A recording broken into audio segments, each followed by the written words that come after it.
क्या नीट 2025 के exam pattern में कोई चेंज देखने को मिलेगा? क्या पेपर बहुत ज्यादा डिफिकल्ट आ जाएगा हाई कट ऑफ को देखते हुए, या सिलेबस में कोई चेंज देखने को मिलेगा? तो बेटा मैं बहुत क्लियर कर देना चाहता हूं, नीट 2025 एग्जाम में आपको ऐसा कोई भी चेंज देखने को नहीं मिलेगा। जैसे क्वेश्चंस आपने 2024 में देखे, जो सिलेबस आपने 2024 में फॉलो किया, वही सिलेबस आपको 2025 में भी फॉलो करना है। कुछ चीजों का बस आपको ध्यान रखना है। पहला कि पेपर एनसीईआरटी से ही आएगा। आपको बस एफिशिएंट प्रैक्टिस करके अपना रिवीजन इस तरीके से करना है कि एग्जाम में आपको सारे देखे हुए क्वेश्चन मिले। मैं हर साल अपनी क्लास में टॉप 1000 क्वेश्चन कराता हूं और आप देखोगे 90% एक्यूरेसी के साथ मैं नीट एग्जाम का पेपर प्रिडिक्ट करता हूं, और यही प्रिडिक्शन अब आप भी कर पाएंगे मेरे नीट क्वेश्चन बैंक की मदद से। हमने लगभग 10,000 सवाल आपके लिए बनाए हैं बायोलॉजी के, लगभग 5,000 सवाल केमिस्ट्री के, और लगभग 5,000 सवाल फिजिक्स के आपके लिए बनाए गए हैं। ये सभी सवाल एक एक एनसीईआरटी लाइन से निचोड़ के बनाया गया है, और इसमें हर तरह के क्वेश्चन का ध्यान रखा गया है, चाहे वो स्टेटमेंट बेस्ड क्वेश्चन हो, चाहे वो असर्शन रीजन क्वेश्चन हो, चाहे वो मैच द फॉलोइंग हो, चाहे वो डायग्राम बेस्ड क्वेश्चन हो। हर तरह के क्वेश्चन का एक प्रॉपर ब्लेंड आपको मिलता है। इन किताबों का फॉर्मेट हमने कुछ इस तरीके से रखा है कि सबसे पहले आपको टॉपिक वाइज क्वेश्चन सॉल्व करने को मिलते हैं, और जब आप पूरा चैप्टर कंप्लीट कर लेते हो तो हम एक चैप्टर वाइज मॉक टेस्ट भी कराते हैं आपका। इन सभी क्वेश्चन के डिटेल्ड आंसर की और सॉल्यूशन आपको हमारी किताब में मिल जाती है, और साथ ही साथ आप हमारे फंडा बॉक्स ऐप पे इनका वीडियो सॉल्यूशन और इन ऐप प्रैक्टिस भी कर सकते हैं अगर आप कहीं ट्रैवल कर रहे हैं और अपनी किताब भूल जाते हैं तो। इन किताबों के साथ आप अगर हमारा पीवाईक्यू और एग्जाम्पलर का कॉम्बो भी परचेज कर लेते हैं तो आपकी पूरी प्रैक्टिस की जिम्मेदारी हमारी हो जाती है। मतलब आपने चैप्टर वाइज टेस्ट दिया, आपने टॉपिक वाइज क्वेश्चन किए, आपने पीवाईक्यू किया, आपने एग्जाम्पलर किया, और इसके बाद आप नीट एग्जाम देने जाएंगे तो सारे क्वेश्चन आपको देखे हुए मिलेंगे। ये एफिशिएंट क्वेश्चन सीरीज हमने आपके लिए बनाई है ताकि आपका टाइम वेस्ट ना हो इररिलेवेंट सवाल करने में, और एग्जैक्टली जहां से पेपर बन सकता है उन सभी टॉपिक को कवर करके एक कैप्सूल के फॉर्म में एक प्रैक्टिस क्वेश्चन सेट आपके लिए बनाया गया है। तो फटाफट नीचे दिए गए लिंक पे क्लिक कीजिए और आज ही इस बुक की मदद से अपनी नीट 2025 की जर्नी में चार चांद लगा लीजिए। All the best. हेलो बच्चों, कैसे हो आप? आज की क्लास में हम अपने प्लांट फिजियोलॉजी का नेक्स्ट चैप्टर शुरू करने वाले हैं और हमारा चैप्टर है रेस्पिरेशन इन प्लांट्स। आज की क्लास में इसी चैप्टर के हम प्रीवियस ईयर क्वेश्चंस प्रैक्टिस करेंगे फ्रॉम द लास्ट 30 इयर्स। शुरू करते हैं हम अपने चैप्टर के साथ। हमारा टॉपिक है ग्लाइकोलिसिस और हमारा पहला क्वेश्चन देखो, हमारा क्वेश्चन देखो, given below are two statements, one is assertion, another one is reason। हमारी assertion reason दी गई है।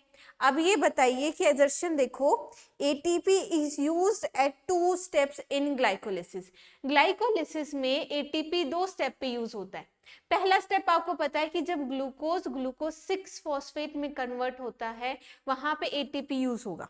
चलो इसको रिएक्शन में देखो, यहाँ पे देखो, जब ग्लूकोज 6 फॉस्फेट में कन्वर्ट हो रहा है, there is utilisation of ATP. और ये कौन करा रहा है रिएक्शन? हेक्सोकाइनेज।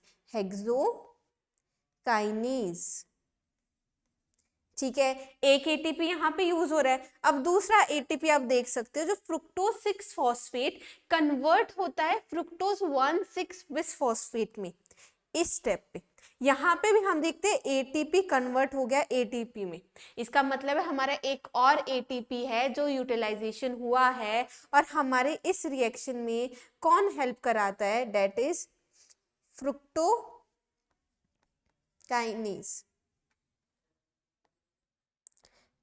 कौन सा? फॉस्फोफ्रुक्टोकाइनेज। दोनों ही स्टेप में क्या हो रहा है कि हमारे एटीपी का यूटिलाइजेशन हो रहा है। अब क्वेश्चन पे वापस चलो, यहाँ पे हमने देख लिया कि ग्लाइकोलिसिस में दो जगह हमारे एटीपी यूज हो रहे हैं। असर्शन सही हो गई। अब रीजन पे देखिए, first ATP is used in converting glucose into glucose 6-phosphate, सही चीज है. Second ATP is used in conversion of fructose 6-phosphate into fructose 1,6-diphosphate. और यहाँ पे देख सकते हैं हमारा रीजन भी सही है, और एजर्शन में है कि 2 स्टेप पे हमारा एटीपी यूज हो रहा है, रीजन में दे दिया कि हमारा कहाँ पे यूज हो रहा है. तो एजर्शन रीजन हमारे क्या है, assertion and reason both are true and R is the correct explanation of the assertion. हमारा ऑप्शन बी हमारा सही हो गया. क्लियर है. आगे चलें. नेक्स्ट क्वेश्चन देखो. What is the net gain of ATP when each molecule of glucose is converted to 2 molecule of pyruvic acid. हमारे ग्लाइकोलिसिस में होता क्या है, पहले स्टेप में हम कहते हैं कि ग्लूकोज हमारा सबस्ट्रेट है, ग्लूकोज 6-फॉस्फेट, फिर फ्रुक्टोज 6-फॉस्फेट, ये हमारी रिएक्शन चलती है, और इस रिएक्शन से एंड में क्या होता है, 2 पायरुविक एसिड बनते हैं. एसिड यहाँ पे हम देखते हैं कि एटीपी का यूटिलाइजेशन भी होता है और एटीपी प्रोडक्शन भी होता है. अगर हम इसको यहाँ पे दोबारा से हम अपनी देखो ग्लाइकोलिसिस प्रोसेस में देखेंगे, यहाँ पे हम देख रहे हैं कि एक एटीपी यहाँ पे यूज हो गया, एक एटीपी यहाँ पे यूज हो गया. मतलब एटीपी यूटिलाइजेशन, 2 एटीपी का यूटिलाइजेशन हुआ है, 2 एटीपी कंज्यूम हुए, कंजप्शन. ठीक है. अब यहाँ पे ध्यान दीजिएगा कि एक ग्लूकोज से यहाँ पे 1,3-बिसफॉस्फोग्लिसरिक एसिड बने. ध्यान से देख रहे हैं कि एक ग्लूकोज से 2 हमारे 1,3-बिसफॉस्फोग्लिसरिक एसिड बने. ठीक है. तो यहाँ पे हम ये देख सकते हैं कि 2 NADH बनेंगे इस स्टेप पे, 2 ATP बनेंगे इस स्टेप पे, और 2 ATP बनेंगे इस स्टेप पे. तो यहाँ पे देखो समरी की तरह लिख लो कि हमारे 2 ATP यूज हुए, कंजप्शन कितने का हुआ, 2 ATP का यूज हुआ.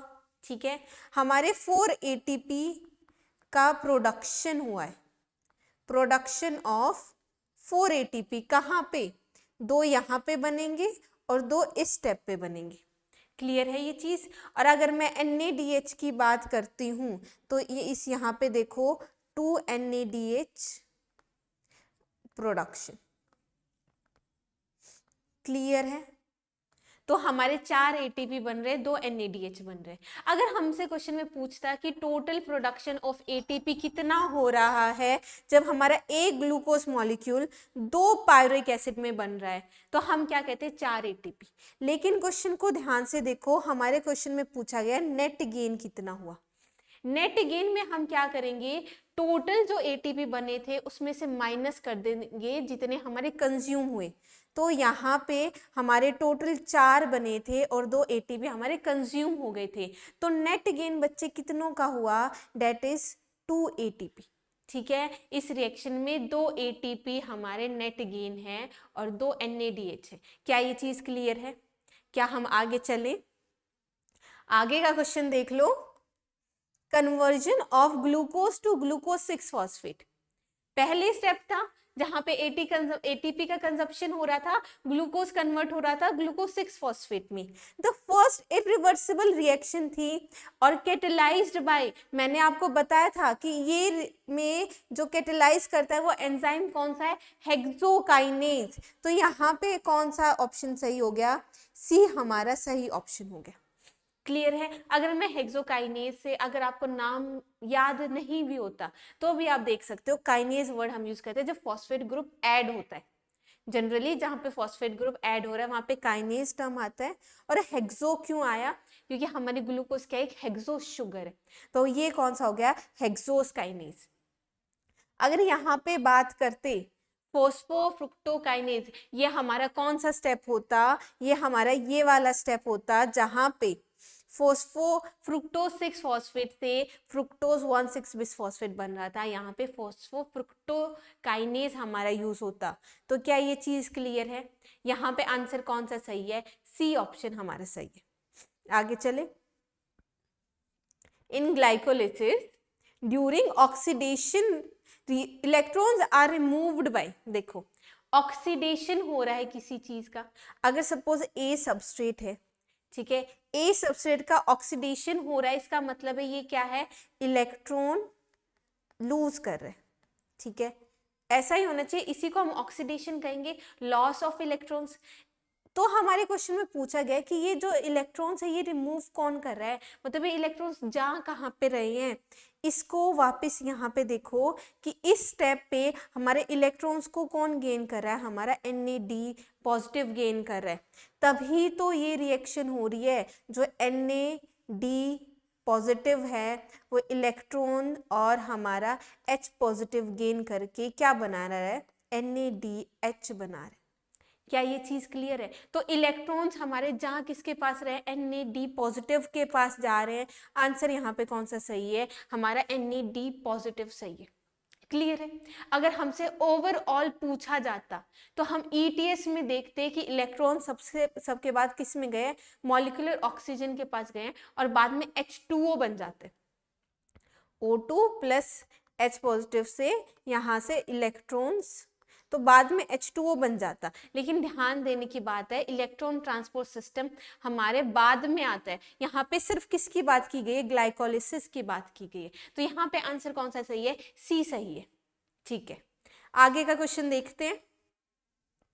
नेक्स्ट क्वेश्चन देखो, at the end of glycolysis में 6 कार्बन कंपाउंड ग्लूकोज की बात कर रहे हैं, 6 carbon compound ultimately changes into, glycolysis का प्रोडक्ट कौन सा होता है, 2 पायरुविक एसिड बनते हैं। और जहां पे हमारा सबस्ट्रेट कौन था, ग्लूकोज था। तो यहाँ पे ऑप्शन कौन सा सही हो रहा है, हमारा आंसर कौन सा सही हो गया, ऑप्शन सी हमारा सही हो गया। ठीक है, आगे चले, अगला क्वेश्चन देखो। नेक्स्ट क्वेश्चन देख लीजिए, the first phase in the breakdown of glucose in animal cell is, देखो एनिमल सेल हमारा यूकैरियोट है, ठीक है, और एनिमल सेल हमारा क्या है, जहां पे हमारी कौन सी, दैट इज एरोबिक रेस्पिरेशन होता है। और एरोबिक रेस्पिरेशन में जो हमारा फर्स्ट फेज है, जहां पे ग्लूकोज का ब्रेकडाउन हो रहा है, उसी प्रोसेस को हम क्या कहते हैं, ग्लाइकोलिसिस कहते हैं। Glucose is broken down into 2 pyruvic acid. ठीक है, तो आंसर यहाँ पे कौन सा सही होगा, सी ऑप्शन हमारा सही होगा। ठीक है, आगे चले, नेक्स्ट क्वेश्चन करेंगे हम फर्मेंटेशन से। फर्मेंटेशन का इंट्रोडक्शन में आप पहले ही बता दो कि फर्मेंटेशन कहाँ होता है, जहां पे एनएरोबिक रेस्पिरेशन हो रहा है। ठीक है, एनएरोबिक रेस्पिरेशन में ग्लाइकोलिसिस तो होगी, जैसे हमारी एरोबिक रेस्पिरेशन में होती है, सेम हमारी ग्लाइकोलिसिस तो होगी, लेकिन उसके आगे के जो स्टेप्स है वो डिफर करते हैं एरोबिक रेस्पिरेशन में और एनएरोबिक रेस्पिरेशन में। एरोबिक रेस्पिरेशन में तो वो एंटर कर जाएगा हमारा माइटोकॉन्ड्रियल मैट्रिक्स में, जहां पे जाके क्रेब्स साइकिल काम करेगी, जो कि हम बाद में पढ़ेंगे। लेकिन एनारोबिक रेस्पिरेशन में क्या होता है, 2 टाइप के, एक तो लैक्टिक एसिड फॉर्मेशन होती है और दूसरे पाथवे में इथेनॉल फॉर्मेशन होती है। और ये कौन से हैं, फर्मेंटेशन। और फर्मेंटेशन में हम देखेंगे कि हमारा जो पायरुविक एसिड है वो ब्रेक डाउन हो जाएगा into lactic acid in lactic acid fermentation, और हमारा पायरुविक एसिड ब्रेक डाउन हो जाएगा इनटू इथेनॉल इन अल्कोहल फर्मेंटेशन। ठीक है, अब उसी से रिलेटेड क्वेश्चन करते हैं और पहला क्वेश्चन देख लो, what amount of energy is release from glucose during lactic acid fermentation. देखो हमारे फर्मेंटेशन में बहुत कम एनर्जी है जो रिलीज होती है, and that is less then 7%। सिर्फ 7% से कम एनर्जी है जो कि हमारे ग्लूकोज से रिलीज होती है। तो ऑप्शन कौन सा सही हो गया, ए सही हो गया। आगे चलें, आगे देखिए, in which one of the following process CO2 is not released. इनमें से कौन सा है जहां पे CO2 हमारी रिलीज नहीं होती है। तो पहले तो आप ये समझ लीजिए कि हमारे, अगर मैं बात करती हूँ एरोबिक रेस्पिरेशन में, तो एरोबिक रेस्पिरेशन में हमारी CO2 रिलीज होती है at number of step in krebs cycle and link reaction. तो यहाँ पे तो हमारी CO2 का प्रोडक्शन होगा, CO2 रिलीज होगी। अब आगे आते हैं फर्मेंटेशन में। फर्मेंटेशन एक हमारा अल्कोहलिक फर्मेंटेशन था, एक था लैक्टेट फर्मेंटेशन। तो अल्कोहलिक फर्मेंटेशन में होता क्या है कि pyruvic acid D carboxylase enzyme से क्या होगा, हमारी CO2 बाहर आ जाएगी और क्या बनाएगी, एसिटल्डिहाइड। ठीक है, और उसके आगे क्या होगा कि यहाँ पे NAD पॉजिटिव का यूज करके यहाँ पे बनेंगे NADH, और एसिटल्डिहाइड से क्या बनेगा, इथेनॉल बनेगा। और ये कौन सा है, ये है हमारा अल्कोहल फर्मेंटेशन। तो अल्कोहल फर्मेंटेशन पे भी आप देख पा रहे हो कि CO2 तो रिलीज हो रही है, तो हमारा अल्कोहल फर्मेंटेशन भी क्या हो गया, गलत हो गया।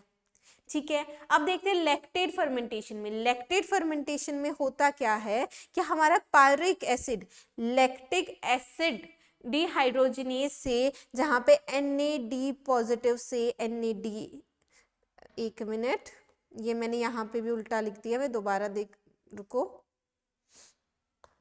NADH से NAD पॉजिटिव बनता है, और हमारे पायरिक एसिड लैक्टेट फर्मेंटेशन में भी क्या होता है, NAD पॉजिटिव से NADH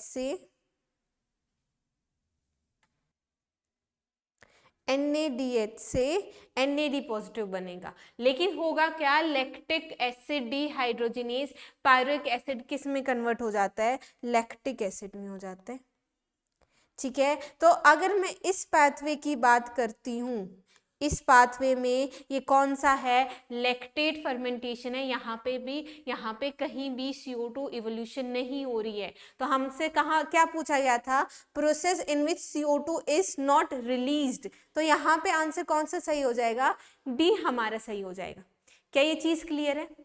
आगे चलें, अगला क्वेश्चन देखो। Energy releasing metabolic process in which substrate is oxidized, substrate oxidize हो रहा है without an external electron acceptor. देखो एक्सटर्नल इलेक्ट्रॉन एक्सेप्टर कि हमारा NAD पॉजिटिव से NADH प्रोडक्शन नहीं होगा। और ये कहाँ नहीं होता, हमारे फर्मेंटेशन में नहीं होता, क्योंकि इलेक्ट्रॉन एक्सेप्ट कौन सा कर रहा है, जो हमारे सब जैसे एसिटल्डिहाइड हमारा इलेक्ट्रॉन एक्सेप्ट कर रहा है। तो यहाँ पे आंसर कौन सा सही है, option B is the correct option. ठीक है, आगे चलें, नेक्स्ट क्वेश्चन देखो। In alcohol fermentation, triose phosphate is the electron donor while acetaldehyde is the electron acceptor. अब देखो ट्रायोस फॉस्फेट किसकी बात कर रहे हैं कि हमारा जो ग्लिसरल्डिहाइड 3 फॉस्फेट था।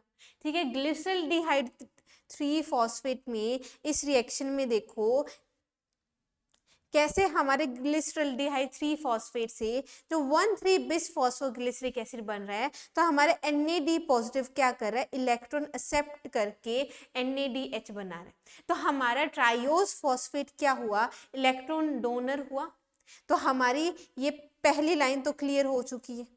आगे देखो, acetaldehyde is the electron acceptor, क्योंकि अगर मैं अल्कोहल फर्मेंटेशन की बात करती हूँ तो एसिटल्डिहाइड के बाद हम कहते हैं कि अल्कोहल डिहाइड्रोजिनेज में क्या होता है, यहाँ पे इथेनॉल प्रोडक्शन होता है। ठीक है, इथेनॉल प्रोडक्शन में हुआ क्या कि हमारे NADH से क्या बना, NAD पॉजिटिव। तो इसका मतलब है कि इसने एक इलेक्ट्रॉन हमारे एसिटल्डिहाइड को दिया और हमारी रिएक्शन से इथेनॉल बना। तो हमारे ट्रायोस फॉस्फेट क्या है, इलेक्ट्रॉन डोनर है, और एसिटल्डिहाइड क्या है, इलेक्ट्रॉन एक्सेप्टर है। तो अल्कोहल फर्मेंटेशन को लेके यही स्टेटमेंट क्या हो गई, बिल्कुल सही हो गई। ठीक है, आगे देखते हैं। Triose phosphate is the electron donor, सही चीज है। Pyruvic acid is electron acceptor, नहीं, पायरिक एसिड नहीं करता electron accept. There is no electron donor, triose phosphate electron donor है, तभी तो NAD पॉजिटिव से NADH बना, डिहाइड्रोजिनेज रिएक्शन हुई। ये भी गलत है, oxygen is the electron acceptor. और मैं बताई हूँ कि ऑक्सीजन क्या है, इलेक्ट्रॉन एक्सेप्टर है, लेकिन कहाँ पे है, जब हम ETS में पढ़ते हैं, अल्कोहल फर्मेंटेशन में नहीं।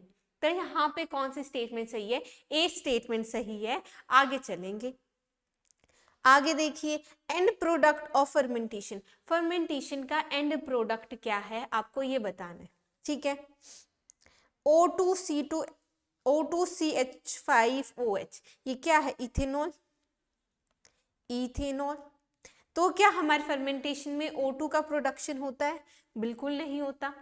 यहाँ पे भी O2 लिख रखा है, ये भी गलत है। अब इन दोनों में से बताओ कि हमारा एंड प्रोडक्ट क्या है। अल्कोहल फर्मेंटेशन में पायरुविक एसिड से CO2 प्रोडक्शन होता है और एसिटल्डिहाइड बनता है, पर ये रिएक्शन यहाँ तक नहीं होती। आगे क्या होता है, एसिटल्डिहाइड से हमारा इथेनॉल भी तो बनता है।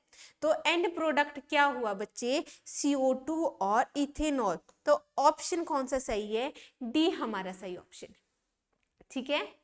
आगे चले, अगला क्वेश्चन देखो, which of the following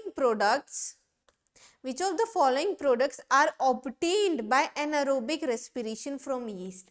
देखो यीस्ट आपने माइक्रोब्स वाले चैप्टर में पढ़ा है, एक बेकर्स यीस्ट, ब्रूअर्स यीस्ट, उनमें फर्मेंटेशन से ही तो CO2 प्रोडक्शन हो रहा था, तभी तो हम ब्रेड बना पा रहे थे। तो हमारे बेकर्स यीस्ट और हमारे ब्रूअर्स यीस्ट, क्यों ब्रूअर्स यीस्ट, क्यों, क्योंकि अल्कोहल प्रोडक्शन हो रहा है, तो अल्कोहल प्रोडक्शन तो होता है, CO2 तो प्रोडक्शन होगा ही, और बियर और वाइन क्या अल्कोहलिक ड्रिंक्स ही तो हैं। तो ये भी क्या है, हमारे प्रोडक्ट्स हैं ऑफ एनारोबिक रेस्पिरेशन। तो तीनों क्या हो गए, सही हो गए। ऑप्शन कौन सा हो गया, ऑप्शन डी हमारा सही हो गया, ऑल ऑफ दीज। आगे चलते हैं अगले क्वेश्चन पे, जहां पे एरोबिक रेस्पिरेशन से हम क्वेश्चन करेंगे, और पहला क्वेश्चन हम देख रहे हैं नीट 2024 से, ठीक है। अब पहला देखिए, identify the step in try carboxylic acid cycle. Try carboxylic acid cycle, TCA cycle की बात हो रही है, ट्राई कार्बोक्सिलिक एसिड साइकिल। और इसका दूसरा नाम क्या है, क्रेब्स साइकिल, जो कि हेंस क्रेब ने ये साइकिल दी थी, क्रेब्स साइकिल। और इसी का दूसरा नाम क्या है, citric acid cycle, citric acid cycle, ठीक है। अब आगे देखो, कह रहा है which does not involve oxidation of substrate. Oxidation of substrate इनमें से कौन से स्टेप पे नहीं होगा।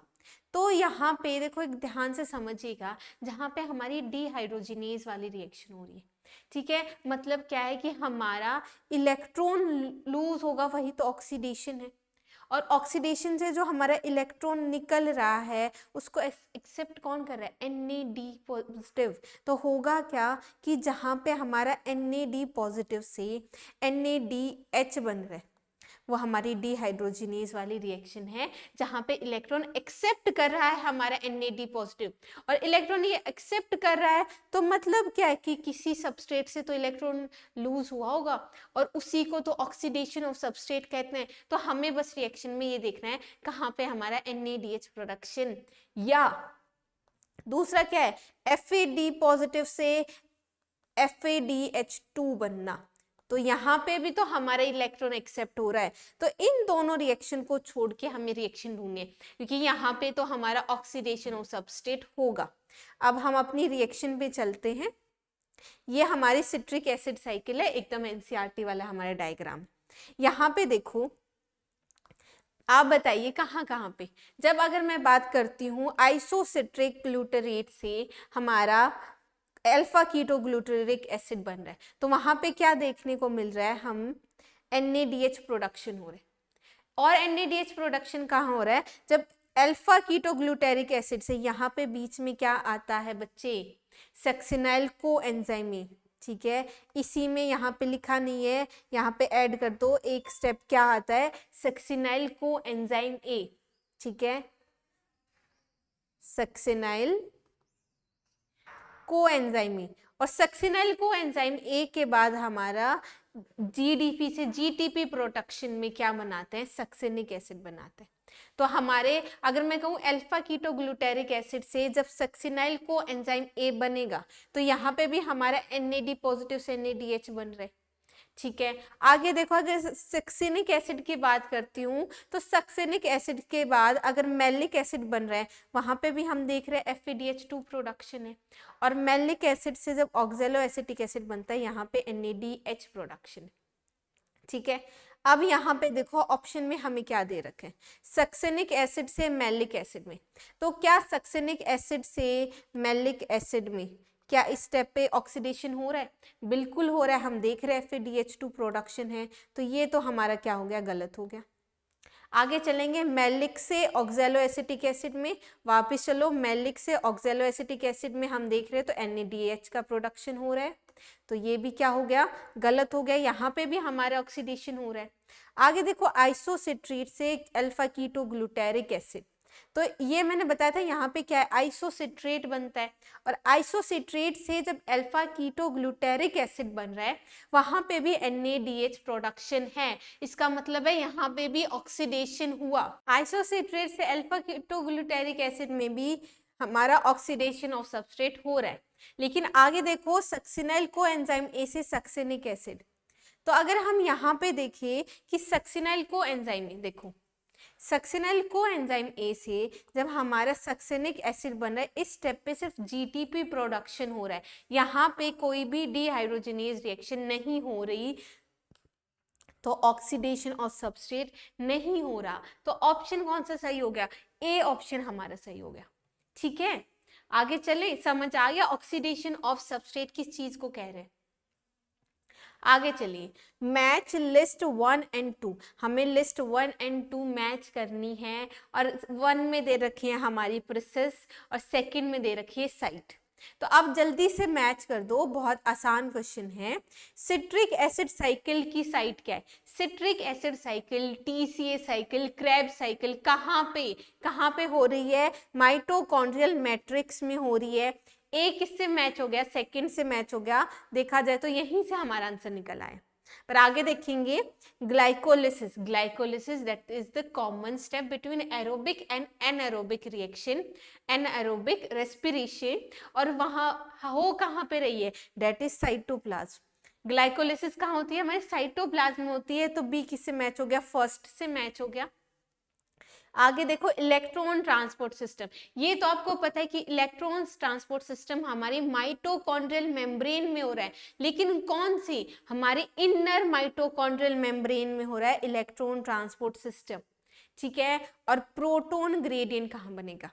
इसके लिए वापस से हम जाते हैं यहाँ पे, देखो ये हमारी बच्चे, ये इनर माइटोकॉन्ड्रियल मेम्ब्रेन, क्लियर है, ये हमारा इधर मेम्ब्रेनल स्पेस है, और ये है माइटोकॉन्ड्रियल मैट्रिक्स। तो माइटोकॉन्ड्रियल मैट्रिक्स के साइड हमारे यहाँ पे TCA साइकिल हो रही है। ठीक है, NaDH प्रोडक्शन हो रहा है, फिर DH2 प्रोडक्शन हो रहा है क्रेब साइकिल में, हमने देख लिया। अब होता क्या है कि ये हमारे इलेक्ट्रॉन ट्रांसपोर्ट सिस्टम के कैरियर प्रोटीन्स हैं, जहाँ से हमारे इलेक्ट्रॉन्स ऐसे मूव कर रहे हैं। अब ये इलेक्ट्रॉन मूव जब कॉम्प्लेक्स से पास कर रहे हैं, तो it leads to the transfer of H positive from the matrix side to the intermembrane space। तो हमारा जो प्रोटॉन ग्रेडियंट बना, हमारा H पॉजिटिव की कंसंट्रेशन किस साइड ज्यादा है? इंटरमेम्ब्रेन स्पेस में ज्यादा है। देख पा रहे हो? इसलिए हमारे डायग्राम में देखो यहाँ पे प्लस प्लस प्लस दिखा रखा है, किसको शो कर रहा है कि H पॉजिटिव की कंसंट्रेशन हमारे माइटोकॉन्ड्रियल इंटरमेम्ब्रेनल स्पेस में ज्यादा है। तो प्रोटॉन ग्रेडियंट किससे मैच हो गया? हमारे intermembrane space of mitochondria, C4 से और D थर्ड से। ऑप्शन कौन सा सही हो गया? D सही हो गया। बिल्कुल आसान क्वेश्चन था। ठीक है, पिछले वाला थोड़ा टिपिकल था, ये तो बहुत आसान था, हमारा ऑप्शन D सही है। The next question we have is match list 1 and list 2। हमें मैच करना है। लिस्ट 1 में ए देखो, ऑक्सीडेटिव डीकार्बोक्सिलेशन। अब बता दो, ऑक्सीडेटिव डीकार्बोक्सिलेशन कौन सी रिएक्शन है जहाँ पे हमारे पायरुरिक एसिड हमारा चेंजेस टू प्रोडक्ट है हमारा एसिटाइल कोएंजाइम ए। वहां पे क्या होता है? डिहाइड्रोजिनेज रिएक्शन होती है, और क्या होता है? CO2 इवोल्यूशन होता है। इसलिए क्या कह रहे हैं? डीकार्बोक्सिलेशन। तो मैंने अभी बताया कि हमारा होगा क्या? पाइरुवेट से हमारा एसिटाइल कोएंजाइम ए बनेगा। ठीक है। यहाँ पे होता क्या है कि ये क्योंकि 3 कार्बन कंपाउंड है, एसिटाइल कोएंजाइम में 2 कार्बन कंपाउंड है, तो यहाँ पे होगा CO2 का इवोल्यूशन, इसलिए टर्म आया डी कार्बोक्सिलेशन, मतलब रिमूवल ऑफ CO2। अब आगे देखो, मैंने बताया कि हमारे यहाँ पे NADH का प्रोडक्शन भी होता है। NAD पॉजिटिव से क्या बनेगा, NADH। ये रिएक्शन कौन सी है, डीहाइड्रोजिनेज रिएक्शन है, और कौन सा एंजाइम कैटेलाइज कर रहा है, पाइरूरेट डीहाइड्रोजिनेज, और एडिशन किसका होगा, कोएंजाइम ए का होगा। ठीक है, इसी रिएक्शन को कैटेलाइज कौन करता है, हमारा एंजाइम, दैट इज पाइरूरेट डीहाइड्रोजिनेज। ठीक है। ग्लाइकोलिसिस देखो, ग्लाइकोलिसिस मैंने बताया था कॉमन है एरोबिक और एनएरोबिक रेस्पिरेशन में, और वहाँ पे इसको साइटोप्लाज्म में आकर करता है, और इसका दूसरा नाम है EMP pathway, and that is because of the scientist Embden Meyerhof Parnas pathway. तो बी किससे मैच हो गया है, 4th से मैच हो गया है। आगे देखिए, oxidative phosphorylation. Oxidative phosphorylation mitochondria में होता है। आपको पता है फॉस्फोरिलेशन ATP सिंथेसिस होगी कैसे, हमारे प्रोटॉन ग्रेडियंट से और ATP सिंथेस से, और प्रोटॉन ग्रेडियंट किसकी हेल्प से बनेगा, इलेक्ट्रॉन ट्रांसपोर्ट सिस्टम से बनेगा। तो C किससे मैच हो गया, 3rd से मैच हो गया। क्लियर है। आगे चले, डी देखो, डी हमारे ट्राई कार्बोक्सिलिक, देखो try carboxylic cycle, TCA cycle. Try carboxylic term क्यों आया, क्योंकि जो मेजरली हमारे इंटरमीडिएट थे उनके पास 3 कार्बोक्सिल ग्रुप थे। ठीक है, और हमारा पहला स्टेप है, वहां पे क्या होता है, एसिटाइल कोएंजाइम ए हमारे ऑक्सैलो एसिटेट से मिलके क्या बनाता है, सिट्रिक एसिड। और यहाँ पे कौन सा सिट्रिक एसिड, यहाँ पे कौन सा एंजाइम काम करता है, दैट इज सिट्रेट सिंथेज। तो आप जल्दी से मैच करके बता दो, ए किससे मैच हो गया, 2nd से मैच हो गया, ए 2nd से, तो हमारा बी और डी तो एलिमिनेट हो गए। बी किससे मैच हो गया, हमारे 4th से मैच हो गया। ठीक है, 3rd हमारा 3rd से मैच हो गया, और डी हमारा 1st से मैच हो गया। आंसर कौन सा सही हो गया, ए हमारा सही हो गया। ठीक है, आगे चलते हैं। आगे देखिए, विच of the following statement is incorrect. ध्यान से हमें इनकरेक्ट स्टेटमेंट बतानी है। पहली स्टेटमेंट देख लो, oxidation reduction reactions produces proton gradient in respiration. देखो रेस्पिरेशन में अगर मैं बात करती हूँ इलेक्ट्रॉन ट्रांसपोर्ट सिस्टम की, तो वहां पे क्या होता है, एक प्रोटीन से दूसरे के पास जाता है हमारा इलेक्ट्रॉन, तो जिसने लूज किया उसका क्या हुआ, ऑक्सीडेशन हुआ, जिसने गेन किया उसका रिडक्शन हुआ, वहां से इलेक्ट्रॉन अगले के पास जा रहे। इसको यहाँ पे देखो यहाँ पे देखो, अगर यहाँ से इलेक्ट्रॉन गया है तो इसका ऑक्सीडेशन हुआ, यहाँ पे रिडक्शन हुआ। अब इलेक्ट्रॉन यहाँ से मूव करके अगले कैरियर प्रोटीन के पास जा रहा है, तो यहाँ से FMN का क्या हुआ, ऑक्सीडेशन, और FES का रिडक्शन। तो होता क्या है कि हमारा इलेक्ट्रॉन ट्रांसपोर्ट मूव करता है हमारे ऑक्सीडेशन रिडक्शन रिएक्शन से, जिसकी वजह से क्या है कि वो जब कॉम्प्लेक्स 1 कॉम्प्लेक्स 3 से पास करेगा तो हमारा प्रोटॉन्स मूव करेंगे, जिसकी वजह से क्या होता है, प्रोटॉन ग्रेडियंट बनता है। क्या ये चीज क्लियर है। तो क्या ये स्टेटमेंट ठीक हो गई, बिल्कुल ठीक हो गई। आगे चलो, during aerobic respiration role of oxygen is limited to the terminal stage. Role of oxygen क्या है, टर्मिनल स्टेज तक हमारा लिमिटेड रहता है। क्यों रहता है, अगर रोल मैं पूछूं तो है क्या कि यहाँ से ध्यान से देखो कि हमारा O2 क्या कर रहा है, O2 बच्चे H पॉजिटिव, और यहाँ से जो इलेक्ट्रॉन आ रहे थे वो एक्सेप्ट करके क्या बना रहा है, H2O बना रहा है। तो O2 क्या है, इलेक्ट्रॉन एक्सेप्टर है इन एरोबिक रेस्पिरेशन। तो टर्मिनल स्टेज पे है, और ये क्या हो गया, सही स्टेटमेंट हो गई। आगे चलो, इन इलेक्ट्रॉन ट्रांसपोर्ट चेन, ठीक है, 1 molecule of NADH gives rise to 2 ATP molecule and 1 FADH2 give rise to 3 ATP molecule। ये क्या है, गलत है, क्योंकि NCERT में लिखा है कि एक NADH से कितने ATP मॉलिक्यूल बनते हैं, 3 ATP मॉलिक्यूल का प्रोडक्शन होता है, और हमारे एक FADH2 से 2 एटीपी। तो ये तो हमारे एकदम एनसीईआरटी से गलत है, ये स्टेटमेंट क्या हो गई, गलत हो गई, इसलिए ऑप्शन क्या हो गया हमारा, सही हो गया, ऑप्शन सी हमारा सही है। पर इसमें भी मैं आपको कंसेप्चुअली बताऊं, अगर इसको मोर एक्यूरेट करके बताऊं तो हमारा प्रोडक्शन NADH की वजह से 2.5 ATP का होता है और यहाँ पे 1.5 ATP। क्लियर है, ये कंसेप्चुअल है, लेकिन एनसीईआरटी क्या लिखती है, 3 ATP और 2 ATP। ठीक है, आगे चलिए। एटीपी सिंथेसाइज थ्रू कॉम्प्लेक्स 5, बिल्कुल कॉम्प्लेक्स 5 कौन सा है, कॉम्प्लेक्स 5 किसको कह रहे हैं बच्चे, हमारे एटीपी सिंथेज एंजाइम को कह रहे हैं। एटीपी सिंथेज जो कि कहाँ प्रेजेंट होता है, हमारी इनर माइटोकॉन्ड्रियल मेम्ब्रेन में प्रेजेंट होता है, जहाँ पे हमारे प्रोटॉन पंप से, हमारे CF नोड से हमारा जब H पॉजिटिव पास करेगा तो क्या प्रोडक्शन होगा, एटीपी प्रोडक्शन होगा। ये हमारा क्या है, दिस इज एटीपी सिंथेज। जैसे जैसे हमारे इलेक्ट्रॉन हमारे H पॉजिटिव पास करते हैं, ADP से क्या बनता है, ATP बनता है। तो ये स्टेटमेंट क्या हो गई है, सही हो गई है। हमसे इनकरेक्ट पूछी थी तो ऑप्शन कौन सा सही हो गया, सी ऑप्शन सही हो गया। आगे चलते हैं। The number of substrate level phosphorylation in 1 turn of citric acid cycle is, देखो substrate level phosphorylation है प्रोडक्शन ऑफ या तो ATP या GTP, मतलब एनर्जी करेंसी बनानी है, लेकिन सबस्ट्रेट लेवल फॉस्फोरिलेशन में बच्चे वहीं पे हमारा ATP बनता है। ठीक है, अगर मैं बात करती हूँ यहाँ पे, इसको थोड़ा इरेज कर देते हैं। देखो सबस्ट्रेट लेवल फॉस्फोरिलेशन है जब हमारी रिएक्शन में ही ATP GTP का प्रोडक्शन हो। हमारा ऑक्सीडेटिव फॉस्फोरिलेशन में तो हम क्या कह रहे थे, ATP सिंथेज की वजह से हमारा ATP बन रहा था, लेकिन यहाँ पे देखो सिर्फ एक स्टेप है, सिर्फ यही स्टेप है जहाँ पे हमारा GTP प्रोडक्शन हो रहा है। तो हमारे 1 turn of citric acid cycle में कहाँ पे कितने टाइम पे बनेगा ATP, ओनली 1। तो यहाँ पे कौन सा ऑप्शन सही हो गया, बी सही हो गया। Substrate level phosphorylation in 1 turn of citric acid cycle happens at only 1 step and that is जब हमारा सक्सिनाइल को एंजाइम ये क्या बनाता है, सक्सिनिक एसिड बनाता है। क्लियर है ये चीज।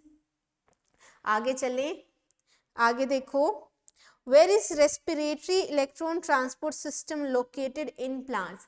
रेस्पिरेटरी इलेक्ट्रॉन ट्रांसपोर्ट सिस्टम, इतना आसान क्वेश्चन है कि हमारी जो ETS या हमारे इलेक्ट्रॉन ट्रांसपोर्ट चेन है माइटोकॉन्ड्रिया में कहाँ पे प्रेजेंट होती है, एकदम से दिमाग में फिट बिठा लो, इनर माइटोकॉन्ड्रियल मेम्ब्रेन में।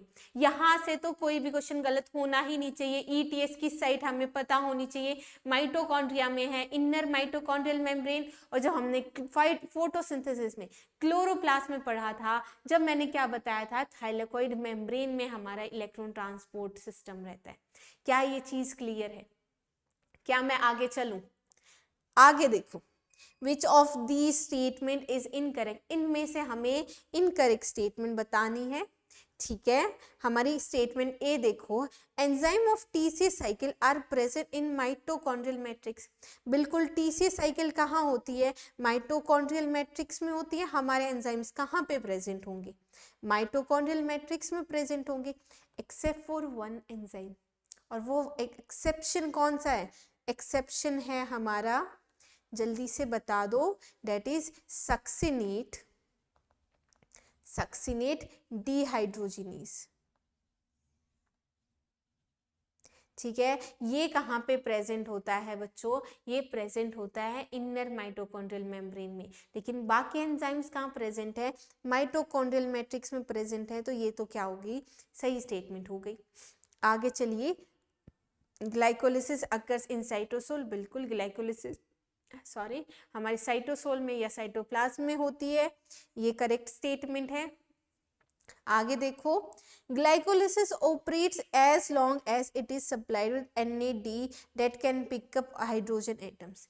देखो ग्लाइकोलिसिस कब तक काम करेगी, जब तक उसके पास NAD पॉजिटिव हैं जो कि हमारे इलेक्ट्रॉन एक्सेप्ट करके और हाइड्रोजन एक्सेप्ट करके क्या बना दे, NADH। तो अगर यहाँ पे मैं बात करती हूँ कि अगर यहाँ पे हमारे NAD पॉजिटिव की शॉर्टेज हो गई तो क्या होगा कि ये ग्लाइकोलिसिस साइकिल क्या है, उसका जो रेट है वो स्लो हो जाएगा, क्योंकि इसके पास एक्सेप्ट करने के लिए NAD पॉजिटिव है ही नहीं, और जब तक NAD पॉजिटिव है हमारी ग्लाइकोलिसिस चलती रहेगी। तो ये स्टेटमेंट क्या है, सही है। आगे देखिए, oxidative phosphorylation take place in outer mitochondrial membrane, एकदम गलत स्टेटमेंट दे दी है, क्योंकि आप सबको पता है कि ऑक्सीडेटिव फॉस्फोरिलेशन मैं कहूँ कहाँ पे होती है, इनर माइटोकॉन्ड्रियल मेम्ब्रेन में होती है। तो डी क्या हो गई, करेक्ट स्टेटमेंट थी, तो ऑप्शन डी हमारा सही हो गया। आगे चले, आगे देखो, which statement is wrong for Krebs cycle, Krebs cycle को लेके कौन सी स्टेटमेंट क्या हमारी गलत है। ठीक है, there is one point in this cycle where FAD positive is reduced to FADH2, हमारी क्रेब साइकिल में सिर्फ एक स्टेप है जहाँ पे FAD पॉजिटिव से FADH2 बनता है, और ये आपको भी पता है वो स्टेप कौन सा है, जब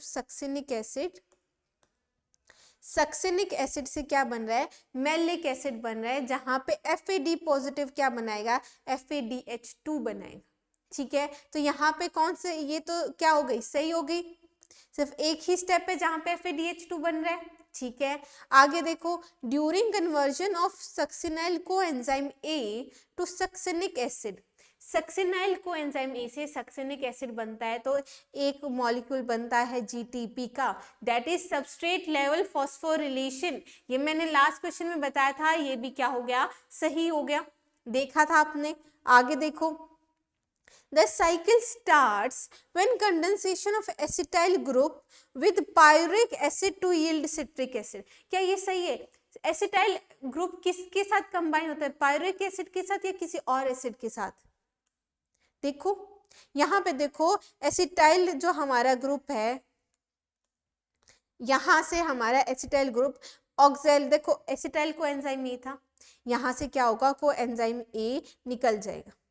ठीक है, यहाँ पे एसिटाइल ग्रुप हमारे ऑक्सैलो एसिटिक एसिड के साथ कंबाइन होकर सिट्रिक एसिड बनाता है, जो कि एक 6 कार्बन कंपाउंड है। तो ये तो क्या हो गई, गलत हो गई। क्यों गलत हो गई, यहाँ पे लिखा है पायरुविक एसिड और होना क्या चाहिए था, ऑक्सैलो एसिटिक एसिड। तो हमसे क्या पूछा था, रॉन्ग पूछा था, तो हमारे स्टेटमेंट सी क्या है, गलत है, ऑप्शन सी क्या है, सही है। आगे चलेंगे, there are 3 points in this cycle where NAD positive is reduced to NADH, ये आपको पता है क्रेब साइकिल में 3 ऐसे पॉइंट्स है, 3 ऐसे स्टेप हैं जहां पे NADH बनता है NAD पॉजिटिव से। कौन कौन से स्टेप है, एक तो ये हो गया जहां से आइसोसिट्रिक एसिड से क्या बन रहा है, हमारा अल्फा कीटोग्लूटेरिक एसिड बन रहा है, याद रहेगा। दूसरा है अल्फा कीटोग्लूटेरिक से हमारा यहाँ पे कौन सा बताया था, सक्सिनाइल कोएंजाइम में बताया था। और तीसरा स्टेप है बच्चे मैलिक एसिड से ऑक्सैलो एसिटिक एसिड, और इसी को मैंने कहा था कि यहाँ पे क्या हो रहा है, हमारा ऑक्सीडेशन ऑफ सबस्ट्रेट हो रहा है, डिहाइड्रोजनेज रिएक्शन है, NADH प्रोडक्शन होगा। क्या चीज ये क्लियर है। आगे चले, तो ये तो हमारी क्या हो गई, सही हो गई, हमसे पूछा था इनकरेक्ट, तो हमारी ABD सही है, ऑप्शन सी हमारा सही है। ठीक है, आगे चलते हैं, oxidative phosphorylation is, oxidative phosphorylation है क्या, that is formation of ATP by transfer of phosphate group from a substrate to ADP। क्या ये ऑक्सीडेटिव फॉस्फोरिलेशन है, ये क्या है बच्चे, सबस्ट्रेट लेवल फॉस्फोरिलेशन है, सबस्ट्रेट लेवल फॉस्फोरिलेशन, क्योंकि सबस्ट्रेट लेवल फॉस्फोरिलेशन में क्या होता है कि ADP से हमारा ATP बनता है by transfer of phosphate group, तो that is substrate level phosphorylation, ये तो गलत हो गया। Oxidation of phosphate group in ATP नहीं, addition of phosphate group to ATP, या फिर formation of ATP by energy release from electrons remove during substrate oxidation. तो हमारा क्या ATP प्रोडक्शन होता है, यहाँ पे देखो, formation of ATP bye energy release from electrons remove during substrate oxidation. Substrate oxidation से जो इलेक्ट्रॉन्स रिमूव किए थे वो उसकी वजह से क्या बना था, हमारे इलेक्ट्रॉन ट्रांसपोर्ट सिस्टम में इलेक्ट्रॉन्स मूव हुए, वहां से हमारा प्रोटॉन ग्रेडियंट बना, उस प्रोटॉन ग्रेडियंट से क्या हुआ, एटीपी सिंथेसिस, और उसी को क्या कहते हैं, ऑक्सीडेटिव फॉस्फोरिलेशन। ठीक है, तो ऑप्शन कौन सा सही हो गया, डी ऑप्शन हमारा सही हो गया। आगे चलें, cytochromes are found in, cytochrome देखो बच्चे, साइटोक्रोम अगर मैं बात करूं कॉम्प्लेक्स 3 एंड कॉम्प्लेक्स 4 की, यहां पे देखो हमारे कॉम्प्लेक्स 3 में देखिए, कॉम्प्लेक्स 3 में हम देखते हैं cytochrome C, cytochrome B present है। साइटोक्रोम सी हमारे ऐसे मूव, हमारा मोबाइल है जो कि आउटर साइड है ऑफ इनर मेम्ब्रेन, और हमारे साइटोक्रोम ए और A3 प्रेजेंट है कॉम्प्लेक्स 4 में। तो अगर मैं आपसे पूछूं साइटोक्रोम कहाँ पे प्रेजेंट है, साइटोक्रोम हमारे प्रेजेंट है इन इनर माइटोकॉन्ड्रियल मेम्ब्रेन, और वही हेल्प करता है हमारे इलेक्ट्रॉन मूवमेंट में, इलेक्ट्रॉन ट्रांसपोर्ट में, इन इलेक्ट्रॉन ट्रांसपोर्ट सिस्टम। तो यहाँ पे कौन सा सही होगा, that is inner mitochondrial membrane. तो आउटर माइटोकॉन्ड्रियल मेम्ब्रेन गलत हो गया, मैट्रिक्स गलत हो गया, लाइसोसोम गलत हो गया। अब क्रिस्टी क्या था, मैंने सेल वाले चैप्टर में बताया था कि अगर ये हमारी आउटर मेम्ब्रेन है तो इनर मेम्ब्रेन क्या बनाती है, इनफोल्डिंग्स। हमारी इनफोल्डिंग्स ऐसे प्रेजेंट होती हैं कहाँ पे, हमारे माइटोकॉन्ड्रिया में, और ये क्या बनाती है, इस तरीके से क्रिस्टी। तो ये क्रिस्टे पे हमारे क्या प्रेजेंट होंगे, हमारे कॉम्प्लेक्स 1 2 3 4 5 प्रेजेंट होंगे। तो ऑप्शन यहाँ पे कौन सा सही होगा, ए हमारा सही होगा। ठीक है, आगे चलें। In mitochondria protons accumulated, mitochondria में प्रोटॉन्स एक्यूमुलेट कहाँ होते हैं, अगर क्लोरोप्लास्ट में मैं पूछूं तो मैं आपको बताई हूँ कि क्लोरोप्लास्ट में हमारे एक्यूमुलेट होंगे थाइलाकोइड ल्यूमेन में। ठीक है, लेकिन माइटोकॉन्ड्रिया में वापस से यहाँ पे देखो, ये क्या है, इनर माइटोकॉन्ड्रियल मेम्ब्रेन है। इनर माइटोकॉन्ड्रियल मेम्ब्रेन से देखो मैट्रिक्स से हमारे H पॉजिटिव कहाँ पे एंटर कर रहे हैं, इंटर मेम्ब्रेन स्पेस में ऐड कर रहे हैं, और H पॉजिटिव की कंसंट्रेशन कहाँ पे इंक्रीज हो रही है, इंटर मेम्ब्रेन स्पेस में। तो यहाँ पे देखो ऑप्शन कौन सा सही है, हमारा सी ऑप्शन सही है। क्या ये चीज क्लियर है, क्या आपको इलेक्ट्रॉन ट्रांसपोर्ट सिस्टम क्लियर है। आगे चलिए, इन chemiosmotic coupling hypothesis of oxidative phosphorylation proposes adenosine triphosphate is formed because, हमारे ऑक्सीडेटिव फॉस्फोरिलेशन से जो हमारा एटीपी सिंथेसिस हो रहा है वो क्यों हो रहा है, ये देखो, क्योंकि a proton gradient forms across the inner membrane. ठीक है, there is a change in permeability of inner mitochondrial membrane toward the adenosine triphosphate। ये तो गलत है, एटीपी इसलिए थोड़ी ना बना क्योंकि चेंज हो जाती है हमारी परमिएबिलिटी, गलत है। High energy bonds are formed in mitochondrial proteins, इसकी वजह से भी ऑक्सीडेटिव फॉस्फोरिलेशन। तो क्या ऑक्सीडेटिव फॉस्फोरिलेशन से एटीपी कब बनता है, हमारे प्रोटॉन ग्रेडियंट से, और जो प्रोटॉन ग्रेडियंट जब हमारा H पॉजिटिव एटीपी सिंथेस से मूव करेगा तब एडीपी से क्या बनेगा, एटीपी बनेगा। तो बी सी गलत हो गया, ADP is pumped out of the matrix into intermembrane space, ये भी गलत हो गया। बनता कैसे, जब हमारे प्रोटॉन ग्रेडियंट हमारा बन जाता है अक्रॉस द इनर मेम्ब्रेन। ये देखो, ये इनर मेम्ब्रेन है, यहाँ पे H पॉजिटिव है, ये देख लीजिए, और यहाँ पे नेगेटिव नेगेटिव है। तो इससे क्या हो जा रहा है, प्रोटॉन ग्रेडियंट बन जा रहा है, और इसी की वजह से एटीपी सिंथेज हो रहा है। तो ऑप्शन क्या होगा, ऑप्शन ए हमारा सही होगा। ठीक है, आगे चले, आगे देखो, all enzymes of TCA cycle, tricarboxylic acid cycle या Krebs cycle are located in the mitochondrial matrix। Mitochondrial matrix में हमारी TCA साइकिल होती है ना, तो एंजाइम वहां पे प्रेजेंट होंगे, except one, which is located in the inner mitochondrial membrane in eukaryotes and in cytosol in prokaryotes। ये तो मैं आपको बताई हूँ। वो कौन सा एंजाइम है जो हमारे इनर माइटोकॉन्ड्रियल मेम्ब्रेन में प्रेजेंट है of TCA cycle and not in mitochondrial matrix, and that is succinate dehydrogenase। ठीक है, और सक्सिनेट डिहाइड्रोजिनेज कहाँ पे काम करता है, दैट इज ये जब वो सक्सिनिक एसिड से क्या बनाता है, मैलिक एसिड बनाता है, और ये रिएक्शन किससे कैटेलाइज होती है, सक्सिनेट डिहाइड्रोजिनेज से। क्लियर है? आगे चले, ऑप्शन सी हमारा सही हो गया। आगे चलते, आगे देखो, in which one of the following do the two names refer to one and the same thing. इनमें से ये बता दो वो कौन से दो नाम हैं जो किसी एक ही साइकिल के, डिफरेंट डिफरेंट नाम दे रखे हैं, वो कौन से दो नाम हैं जो एक ही चीज के हैं। यही कह रहा है, two names refer to one and the same thing. Krebs cycle और केल्विन साइकिल गलत। क्यों गलत है? क्योंकि क्रेब्स साइकिल है हमारी TCA cycle, hence krebs sir ने दी थी, टीसीए साइकिल थी, और केल्विन साइकिल है जो केल्विन सर ने दी थी। तो आपने तो चैप्टर में भी अलग अलग में पढ़ा है, आपने देखा है केल्विन साइकिल कहाँ काम करती है, इन फोटोसिंथेसिस। और फोटोसिंथेसिस में भी हमारी जो डार्क रिएक्शन थी, डार्क रिएक्शन में हमने देखा था C3 साइकिल, तो C3 cycle is TCA cycle. और जबकि क्रेब्स साइकिल क्या है, TCA साइकिल है, ट्राई कार्बोक्सिलिक एसिड साइकिल, या इसका दूसरा नाम क्या था, सिट्रिक एसिड साइकिल। क्या है, सिट्रिक एसिड साइकिल। तो ये गलत हो गया। आगे देखो, try carboxylic acid cycle and citric acid cycle बिल्कुल सही चीज है।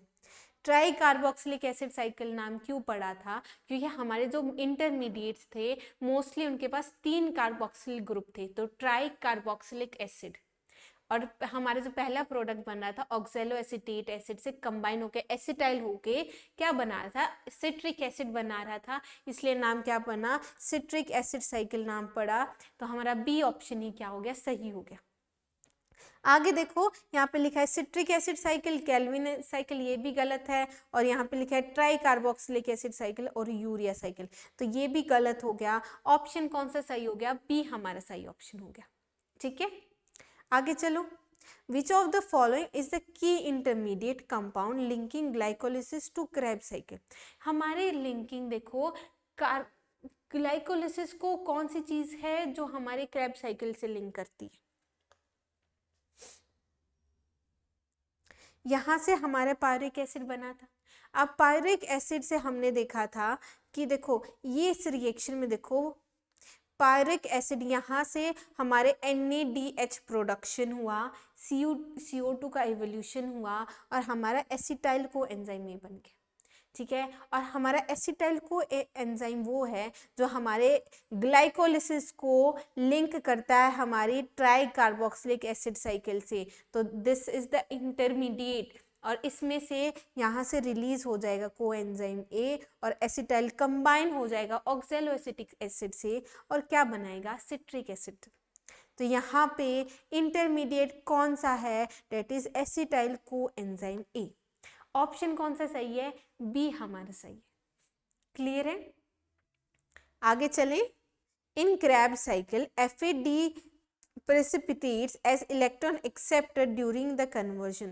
देखो FAD हमारा इलेक्ट्रॉन एक्सेप्ट करता है और क्या बनाता है, देखो FAD पॉजिटिव इलेक्ट्रॉन एक्सेप्ट करके FADH2 बनाएगा।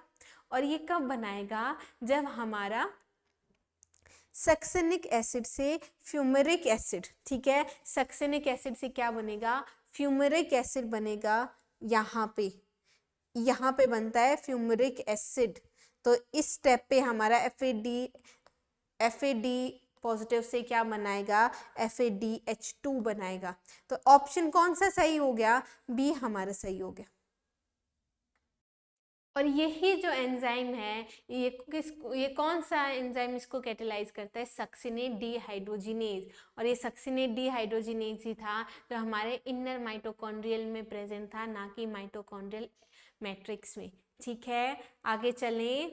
आगे देखो, the correct sequence of electron acceptor in ATP synthesis. ATP synthesis में देखो सारे हमारे साइटोक्रोम है, और साइटोक्रोम बच्चे हमारे कॉम्प्लेक्स 3 में और 4 में प्रेजेंट है, और इन दोनों को लिंक कौन कर रहा है? हमारा साइटोक्रोम सी। ये चीज क्लियर है? अब देखो ये बता दो इनमें से कि कौन सा सही है हमारा। सबसे पहले अगर मैं बात करूं कॉम्प्लेक्स 3 में, तो हमारा यहाँ पे देखिए सबसे पहले इलेक्ट्रॉन्स हमारा साइटोक्रोम बी के पास जाता है, और बी से किसके पास जाएगा? Cytochrome C. ये साइटोक्रोम सी हमारा जो मोबाइल है उससे जाएगा हमारा साइटोक्रोम ए और साइटोक्रोम A3। तो हमारा सीक्वेंस बता दो, हमारी सीक्वेंस क्या हुई? Cytochrome B, C, A and A3। तो ऑप्शन कौन सा सही है? हमारा डी ऑप्शन सही है। हम साइटोक्रोम 3 को क्या कहते हैं? Cytochrome C reductase. इसी का दूसरा नाम क्या है? Cytochrome C reductase. और इसका दूसरा नाम क्या है? Cytochrome C oxidase. और ऐसा क्यों है? क्योंकि ये क्या करते हैं, इसको रिडक्शन होती है, इसको रिड्यूस करते हैं। क्यों? क्योंकि इलेक्ट्रॉन यहाँ से जा रहे हैं, और साइटोक्रोम सी से इलेक्ट्रॉन लेता कौन है? कॉम्प्लेक्स 4 जो कि साइटोक्रोम सी ऑक्सीडेज। तो उसने साइटोक्रोम सी को क्या कर दिया? ऑक्सीडाइज कर दिया, क्योंकि इलेक्ट्रॉन्स हमारा ले लिया। क्या ये चीज क्लियर है? और कॉम्प्लेक्स 3 को क्या कहते हैं? Cytochrome BC1 complex. और कॉम्प्लेक्स 4 को कहते हैं साइटोक्रोम AA3 कॉम्प्लेक्स। तो यहाँ पे कौन सा सही है? डी ऑप्शन हमारा सही है। ठीक है, आगे चले। And product of citric acid cycle और क्रैब साइकिल इज। देखो क्रैब साइकिल या सिट्रिक एसिड साइकिल का एंड प्रोडक्ट क्या है? अगर एंड में मैं देखो पायरुविक एसिड तो हमारा ग्लाइकोलिसिस में बन गया था, और लैक्टिक एसिड हमारा लैक्टिक एसिड फर्मेंटेशन में बना था। लेकिन मैं बात करती हूँ क्रैब साइकिल में। क्रैब साइकिल में बच्चे ग्लूकोज से जो पायरुविक एसिड आया था वो कंप्लीटली ब्रेक डाउन हो चुका है, और नंबर ऑफ स्टेप में ब्रेक डाउन हुआ है विद रिलीज ऑफ CO2। हमारी डीकार्बोक्सिलेशन रिएक्शंस हुई है हमारे क्रैब साइकिल में, और हमारा H2O निकला है। तो हमारा जो एसिटाइल था वो कंबाइन होकर ऑक्सैलो एसीटेट बनाता है, और वो पास करता है नंबर ऑफ इंटरमीडिएट से। यही तो चीज थी। यहाँ पे देखो जो यहाँ से एसिटाइल आया था वो कंबाइन कर गया इसके साथ, और यहाँ पे ये सीरीज ऑफ इंटरमीडिएट्स आए। इसमें तुम ध्यान से देखो कि हमारा CO2 प्रोडक्शन हो रहा है। ठीक है, CO2 प्रोडक्शन हो रहा है और H2O प्रोडक्शन हो रहा है। तो एंड प्रोडक्ट में कहूँ तो क्या होगा हमारा? That is CO2 and H2O। Option D हमारा सही हो जाएगा। आगे चले, रेस्पिरेशन बैलेंस शीट। देखो the 3 boxes in the diagram represents 3 major biosynthetic pathway in aerobic respiration। Pathway से जल्दी से बता दो। देखो पाथवे ए किसको दिखा रहा है? ग्लूकोज एंटर करता है, दैट इज ग्लाइकोलिसिस। ठीक है, अब देखो ग्लाइकोलिसिस से हमारे कुछ प्रोडक्ट था जो एंटर किया दूसरे पाथवे में। तो अगर ये प्रोडक्ट में मानो पायरुविक एसिड, तो पायरुविक एसिड कहाँ पे एंटर करता है? पाथवे बी क्या हो गया? Krebs cycle. ठीक है, और क्रैब साइकिल से हमारे जो NADH और FADH2 बने वो कहाँ पे? वहाँ के इलेक्ट्रॉन्स कहाँ पे जाते हैं? पाथवे सी में जाते हैं, जो कि क्या है? Electron transport system.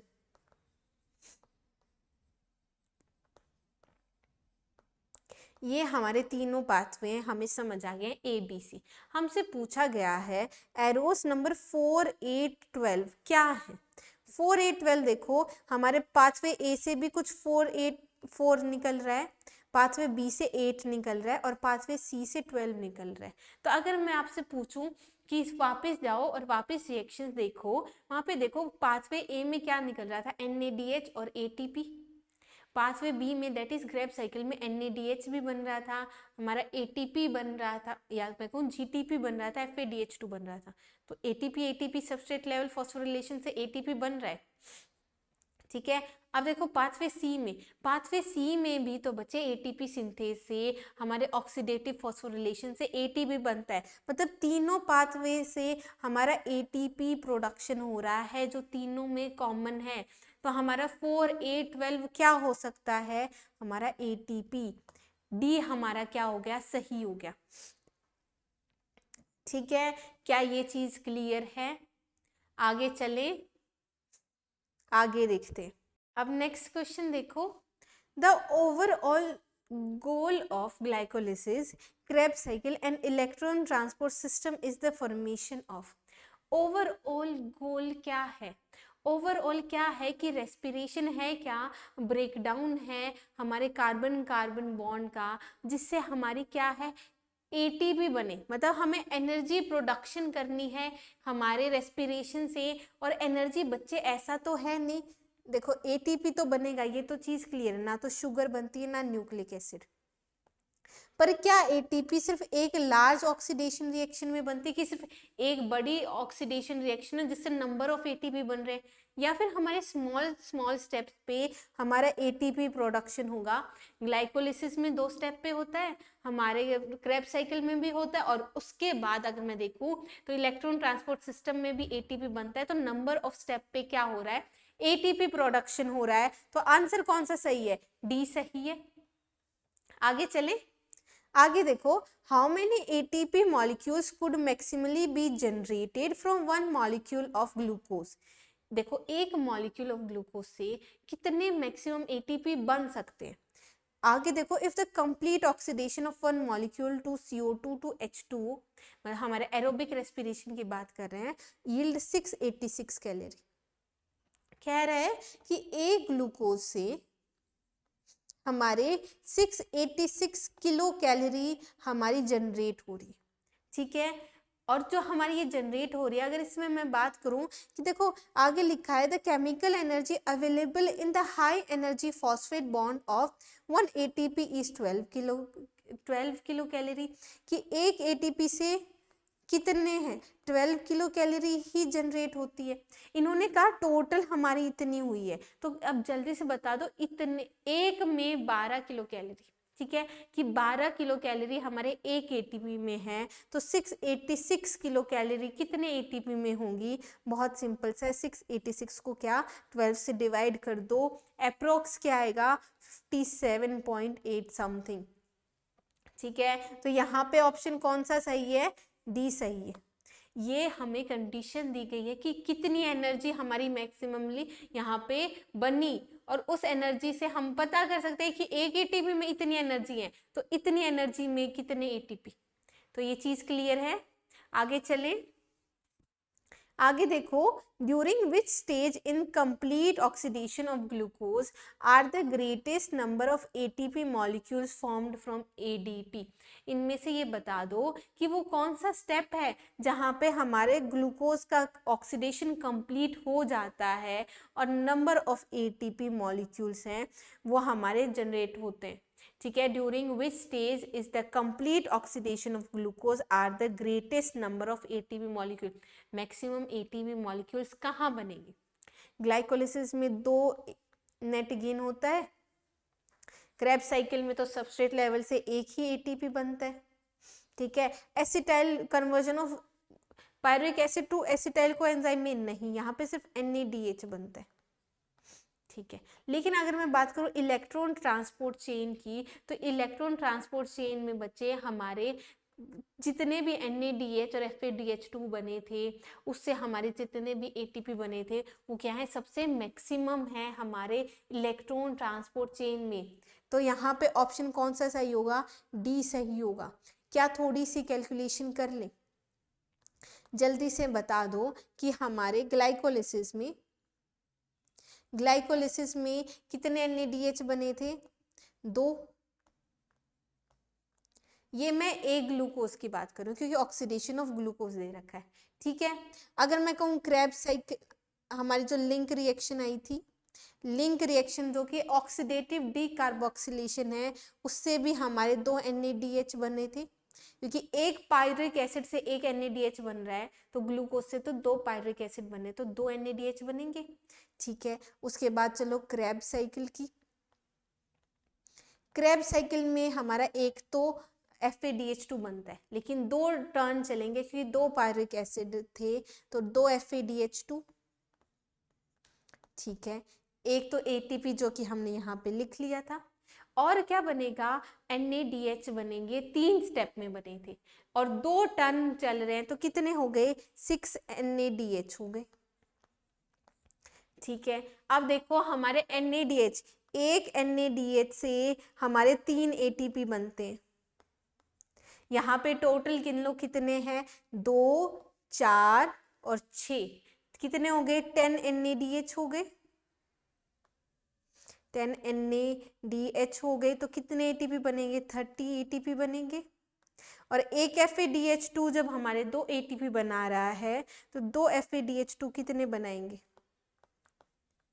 4 ATP। तो देखो 34 ATP हमारे किसकी वजह से बन रहे हैं, इलेक्ट्रॉन ट्रांसपोर्ट चेन की वजह से बन रहे हैं। तो यहाँ पे कौन सा ऑप्शन सही हो गया, डी सही हो गया। क्या ये चीज क्लियर है, यहाँ से कितना हो रहा है, 34 ATP, अप्रोक्स 34 ATP। और ये तो क्या था, 2 ATP था, क्योंकि 2 राउंड चलते हैं। तो क्या ये चीज क्लियर है, सबसे ज्यादा कहाँ से बने, इलेक्ट्रॉन ट्रांसपोर्ट चेन से बने। आगे चलें, आगे देखो, how many ATP molecules are produced by aerobic respiration of 1 molecule of glucose, कि कितने ATP मॉलिक्यूल्स हमारे बनते हैं aerobic oxidation of 1 molecule of glucose. Last question ही देख लो, लास्ट में अभी हमने कैलकुलेशन की थी, हमने देखा था कि हमारे डायरेक्ट सबस्ट्रेट लेवल से तो 2 ATP यहाँ पे बन रहे हैं, 2 यहाँ पे बन रहे हैं, तो कितने बने, 4 ATP ये हो गए। यहाँ पे देखो हमने कैलकुलेशन की थी कि इलेक्ट्रॉन ट्रांसपोर्ट चेन की वजह से कितने बन रहे, टोटल 34 ATP। तो टोटल कितने बने, +4, 38 ATP हमारे बनते हैं ड्यू टू रेस्पिरेशन। क्लियर है, तो how many ATP molecules are produced by aerobic oxidation of 1 molecule of glucose, that is 38 ATP। Option कौन सा सही है, हमारा C ऑप्शन सही हो गया। आगे चले, the ultimate respiratory substrate yielding maximum number of ATP molecule is। देखो अगर मैं बात करती हूँ कि कौन सा रेस्पिरेटरी सबस्ट्रेट है जिससे मैक्सिमम नंबर ऑफ ATP बनता है, दैट इज ग्लूकोज। और ग्लूकोज कहाँ से, ग्लाइकोलिसिस से शुरू होता है, फिर जाता है ऑक्सीडेटिव डीकार्बोक्सिलेशन, फिर क्रैब साइकिल, और उसके बाद इलेक्ट्रॉन ट्रांसपोर्ट सिस्टम, और सबसे ज्यादा ATP कहाँ से बनते हैं, हमारे ग्लूकोज से बनते हैं।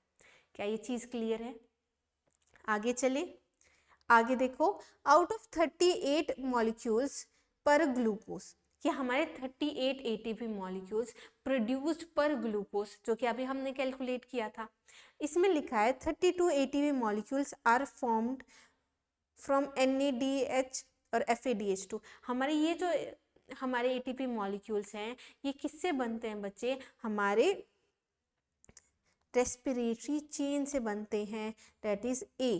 हमारे जो इलेक्ट्रॉन ट्रांसपोर्ट चेन है, या मैं कहूँ रेस्पिरेटरी चेन है, उसमें क्या होता है, NADH और FADH2 जो इलेक्ट्रॉन हम पास ऑन करते हैं, जिसकी वजह से क्या बनता है, प्रोटॉन ग्रेडियंट बनता है, और उसी के वजह से हमारे ATP सिंथेस क्या बनाता है, ATP बनाता है। तो मैक्सिमम ATP कौन बना है, रेस्पिरेटरी चेन। आगे चलें, आगे क्वेश्चन करेंगे एम्फीबॉलिक पाथवे से, जिसमें पहला क्वेश्चन है बच्चों, which of the following biomolecules is common to respiration mediated breakdown of fats, carbohydrates और प्रोटीन्स।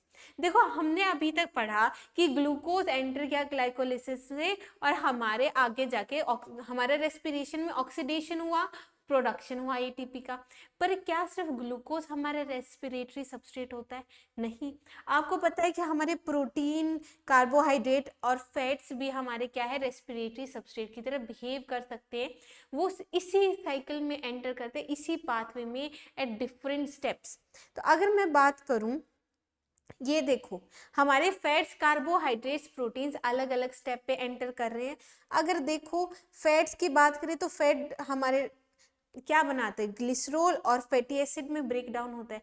ग्लिसरॉल एंटर करेगा बच्चे हमारे डाईहाइड्रोक्सी एसीटोन पाथवे से, और हमारा फैटी एसिड ब्रेक डाउन हमारा एंटर करता है इन एसिटाइल कोएंजाइम में से। तो हमारा फैटी एसिड कहाँ से एंटर कर रहा है, एसिटाइल कोएंजाइम में से। क्लियर है। प्रोटीन्स एमिनो एसिड कहाँ से एंटर कर रहे हैं, पायरुविक एसिड से। और इन सारे पाथवे में ये कॉमनली क्या है, हमारा एसिटाइल कोएंजाइम ए है। तो जो क्या है, इंटरमीडिएट है और इन सभी पाथवे में कॉमनली प्रेजेंट है। तो क्या कॉमन प्रेजेंट हो गया, that is acetyl coenzyme A. Fructose 6 phosphate, fructose 1,6 phosphate. तो हमारे जब कार्बोहाइड्रेट एंटर करता है तो ये तो गलत हो गया, और जब कोलेस्ट्रॉल एसिटाइल कोएंजाइम ए से एंटर कर रहा है तो वो पायरिक एसिड तो यहाँ पे इंक्लूड होगा नहीं। तो ऑप्शन कौन सा सही हो जाएगा, डी ऑप्शन हमारा सही हो जाएगा। आगे चलेंगे, aerobic respiratory pathway is appropriately termed as. देखो हम समझते हैं कि हमने कहा ब्रेक डाउन, यहाँ पे तो आंसर एम्फीबोलिक है, आपको पता है क्यों, क्योंकि हम कहते हैं कि ब्रेक डाउन हो रहा है रेस्पिरेटरी सबस्ट्रेट का, तो हमारे दिमाग में आता है सिर्फ कैटाबोलिज्म। लेकिन अगर कोई इंटरमीडिएट है, वहाँ से अगर हमें फैटी एसिड बनाना है तो वो द फॉर्मेशन हो रही है फैटी एसिड की from the intermediate, that is तो एनाबोलिक। तो कैटाबोलिक रिएक्शन भी होंगी और एनाबोलिक रिएक्शन भी होंगी। तो रेस्पिरेटरी पाथवे को हम टोटली क्या कहते हैं, एम्फीबोलिक पाथवे कहते हैं। क्या ये चीज क्लियर है, ना तो कंप्लीटली एनाबोलिक ना कंप्लीटली कैटाबोलिक, हमारा रेस्पिरेटरी पाथवे क्या है, एम्फीबोलिक पाथवे। आगे चलते हैं रेस्पिरेटरी क्वेश्चन की तरफ। पहला क्वेश्चन देखो, रेस्पिरेटरी क्वोशिएंट वैल्यू ऑफ ट्राइपैल्मिटिन। देखो ट्राइपैल्मिटिन की रेस्पिरेटरी क्वोशिएंट क्या है। देखो रेस्पिरेटरी क्वोशिएंट बच्चे क्या होता है, पहले तो वो सुनो। RQ is volume of CO2 evolved, कि हमने देखा कि रेस्पिरेशन में CO2 इवोल्यूशन हुआ और क्या हुआ, कंजप्शन ऑफ O2। तो हमारे कितनी वॉल्यूम हमारे O2 की कंजप्शन हुई, that is volume of CO2 evolved divided by volume of O2 consumed। ये हमारा क्या होता है, रेस्पिरेटरी क्वोशिएंट होता है। तो अगर मैं ट्राइपैल्मिटिन की बात करती हूँ, अगर मैं दो मॉलिक्यूल लेती हूँ हमारे ट्राइपैल्मिटिन जो कि फैट है, तो उसमें क्या होता है, हम देखते हैं कि 145 O2 क्या होते हैं, कंज्यूम होते हैं, और क्या बनता है बच्चे, हमारे 12 CO2। तो इसी रिएक्शन से हम देख लो कि सॉरी 12 नहीं, कितने बनते हैं, 102 102 CO2 इवॉल्व होते हैं। और बच्चे क्या इवॉल्व होती है, एनर्जी तो बनेगी, कैसे बनेगी, हमारे ATP, ठीक है, ATP बनेगी, ठीक है। अब यहाँ पे देख लो O2 इवोल्यूशन कितना हुआ, क्या मैंने गलत लिख दिया, सुनो वापस से करते हैं, ध्यान से देखो कि मैंने तो O2 को हमारा O2 तो कंज्यूम हो गया, डेट इज फाइन। देखो O2 कंजप्शन हुआ और प्रोडक्शन हुआ CO2 का, ये चीज क्लियर है। O2 हमारे कितने कंज्यूम हुए बच्चे, 145, और CO2 कितने बने थे, 102, सही चीज लिखी थी, ठीक है। अब यहाँ पे इस फॉर्मूला में पुट कर दो कि हमारे टोटल प्रोडक्शन हुआ 102 CO2 का और कंजप्शन ऑफ O2 हुआ था 145 O2। तो अगर ये देखिए ये कितना आएगा, 0.7 अप्रोक्स, इसको काट के देखो क्या आएगा, 0.7 आएगा। हमारा आंसर कौन सा सही हो जाएगा, सी हमारा सही हो जाएगा। क्लियर है, हमारा जो रेस्पिरेटरी क्वोशिएंट होता है फैट्स का, प्रोटीन्स का, that is less than 1 for proteins and fat. और अगर मैं ग्लूकोज की बात करती हूँ तो हमारे रेस्पिरेटरी क्वोशिएंट बच्चे 1 रहता है। और अगर कहूँ मैं ऑर्गेनिक एसिड की, तो ऑर्गेनिक एसिड में क्या होगा, मोर देन 1, ठीक है। आगे चलें, अगला क्वेश्चन, अरे रेस्पिरेशन के हम क्वेश्चंस कर लिए हैं। अगर हम देखें बाकी चैप्टर्स के मुकाबले तो रेस्पिरेशन से क्वेश्चंस कुछ कम आए हैं लास्ट प्रीवियस ईयर पेपर्स की देखें तो। जबकि अगर हम देखें अपने जेनेटिक्स चैप्टर्स के या फोटोसिंथेसिस के या सेल के, वहां से हमसे नीट में ज़्यादा क्वेश्चंस पूछे जाते हैं compare to our chapter respiration. तो अब आगे करेंगे एनसीईआरटी एग्जाम्पलर इसी चैप्टर के, जिसमें पहला है ultimate electron acceptor of respiration in aerobic organism. बहुत बार बता चुकी हूँ कि हमारा अल्टीमेटली इलेक्ट्रॉन एक्सेप्ट कौन करता है, हमारा इलेक्ट्रॉन ये जो मूव कर रहा है, इलेक्ट्रॉन यहाँ से लास्ट में एक्सेप्ट कौन कर रहा है, हमारा O2, और क्या बना रहा है, H2O बना रहा है। तो हमारा ऑप्शन यहाँ पे कौन सा सही हो गया, बी हमारा सही हो गया। ठीक है, O2 एक्सेप्ट करके हमारा H2O बना रहा है इन एरोबिक ऑर्गेनिजम्स। ठीक है, आगे चलते हैं। Phosphorylation of glucose during glycolysis is catalysed by. हमारा बहुत आसान है, ये पहले क्वेश्चन से रिलेटेड है। देखो हम क्या कह रहे हैं कि फॉस्फोरिलेशन हो रहा है ग्लूकोज का, मतलब हमारे ग्लूकोज है, ग्लूकोज पे हमारा फॉस्फेट ग्रुप ऐड हो रहा है। कैसे, एटीपी से एडीपी बनेगा और ग्लूकोज से क्या बनेगा, ग्लूकोज 6 फॉस्फेट। और ये मैं बता चुकी हूँ यहाँ पे कौन सा एंजाइम काम करता है, दैट इज हेक्सोकाइनेज। और यही था वो स्टेप था जहाँ पे हमारा एटीपी कंजप्शन हो रहा था। सी क्या हो गया हमारा, सही हो गया। आगे चलो, pyruvic acid the key product of glycolysis have many metabolic feeds. देखो हमारे पायरिक एसिड की मैं बात करूं तो काफ़ी फीड्स हैं।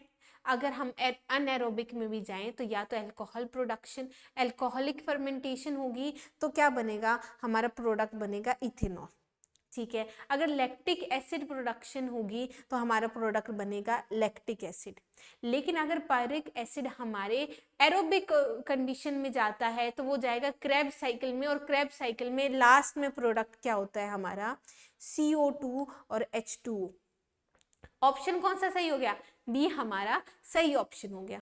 ठीक है, the next question we have is pyruvic acid, the key product of glycolysis, can have many metabolic feeds. Under aerobic condition it forms. देखो पायरुविक एसिड की बात करते हैं जो ग्लाइकोलिसिस से बना है, ग्लूकोज के ब्रेकडाउन से पायरुविक एसिड। क्या हो रहा है यार। The next question is pyruvic acid, the key product of glycolysis, can have many metabolic feeds. Under aerobic condition it forms. देखो पायरिक एसिड की बात करते हैं तो ब्रेकडाउन ऑफ ग्लूकोज से हमारे ग्लाइकोलिसिस में पायरिक एसिड बना। अब उसके मल्टीपल फेट्स हैं, कैसे कैसे, अगर वो फर्मेंटेशन एनारोबिक कंडीशन में अल्कोहलिक फर्मेंटेशन में एंटर किया तो हमारा इथेनॉल और CO2 बनेगा।